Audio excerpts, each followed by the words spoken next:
Hey everyone, and welcome to this explainer. Today we're diving deep into a really comprehensive guide from Sam Solutions on AI-assisted software development. Look, we are entirely skipping the basic introductory hype today. Instead, we're focusing on the real meat. How do you actually turn AI from a fun little demo into a massive top-to-bottom operating advantage for your engineering team? Let's get right into it. To understand where we're headed, you really just have to look at the sheer scale of adoption. We're talking about 85% of developers regularly using AI tools for coding by 2026. 85%! That means we are way past the early adopter phase. This is mainstream reality now. But, having the tool on your laptop and getting actual measurable value from it, those are two completely different things. And that brings us to the absolutely crucial takeaway of this entire concept. AI behaves like an amplifier, not a miracle. It's so important to wrap your head around this. If your engineering processes are already mature and well-oiled, you're going to get a massive boost. But if your team constantly suffers from bottlenecks in testing or security, guess what? AI is just going to move those bottlenecks further downstream. You'll literally just generate bad code much faster. Okay, let's move to part one, the engineering paradigm shift. We're talking about the transition from syntax to strategy. This is where the day-to-day reality of coding is completely transforming. We are rapidly moving away from the manual typing of syntax and endless boilerplate. Instead, we're fully embracing intent-based programming. The modern engineer's job is really shifting toward defining intent, setting up constraints, and establishing strict validation rules. Think of it like this. Your prompts are now effectively executable design briefs. You draw the boundaries, and the AI drafts the code that fits perfectly inside them. Moving right along to part two, AI across the SDLC, and specifically, where AI creates durable value. So, across the entire software development lifecycle, AI absolutely excels at highly structured tasks. We're talking about generating automated user stories, spinning up system architecture scaffolds, writing all that tedious boilerplate code, and handling intelligent, scoped refactoring. It's a game changer for predictive bug detection, too. But here's the catch, and you always have to remember this, AI accelerates exploration. Humans must, without a doubt, remain the final authority when it comes to system architecture and making those tricky logic trade-offs. Which leads us to part three, implementation and ROI. How do we measure true engineering value?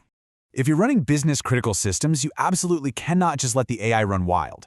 To maintain discipline, you need a strict three-step human-in-the-loop framework. First up, a rigorous spec review before any generation even happens. You have to know what you're building. Second, automated sandbox validation using your tests and linters. And finally, the third step, human approval before anything gets merged. Listen, human oversight isn't a weakness here. It is the required control system. Now, when we talk about measuring ROI, please do not confuse activity with value. If you are only out there tracking lines of accepted code, you're entirely missing the point. You really need to measure things like change failure rates, test pass rates, developer cognitive load, and ultimate feature adoption. Seriously, shipping more code is completely meaningless if your production incidents suddenly spike. All right, part four, tooling and adoption challenges and how we go about mitigating AI risks. You have some incredible enterprise tools at your disposal right now. GitHub Copilot, JetBrains, Amazon Q, Gemini, the list goes on. But their success depends entirely on your internal infrastructure. It doesn't matter if you're an AWS shop or a GitHub shop, the tool will ultimately disappoint you if it lacks access to your project's specific, deep context and your organizational guardrails.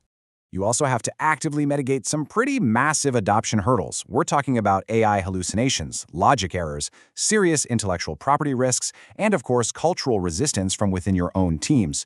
Plus, with strict regulations like the EU AI Act becoming fully applicable in August 2026, you simply have to get a stack of controls in place right now. Think license scanning, automated sandbox execution, the whole shebang. You really cannot afford to wait on this. Finally, part five, the hybrid AI future. We're looking at orchestration over implementation. Get this, Gartner is predicting that by 2028, an incredible 90% of enterprise software engineers will use AI assistants. That pushes the developer role permanently away from pure coding and towards system orchestration. To actually prepare for this, smart organizations are already partnering with experts like Sam Solutions. Because they bring over 3 decades of legacy modernization and DevOps experience to the table, they know exactly how to integrate this kind of intelligent automation securely and effectively. So at the end of the day, this whole shift isn't about just letting AI run the show. It all comes down to answering one fundamental, provocative question. Will AI replace thinking, or will you use it to amplify your team's discipline? Because the most productive teams out there are the ones pairing AI with incredibly strong specs, blazing fast feedback loops, and highly measurable quality controls.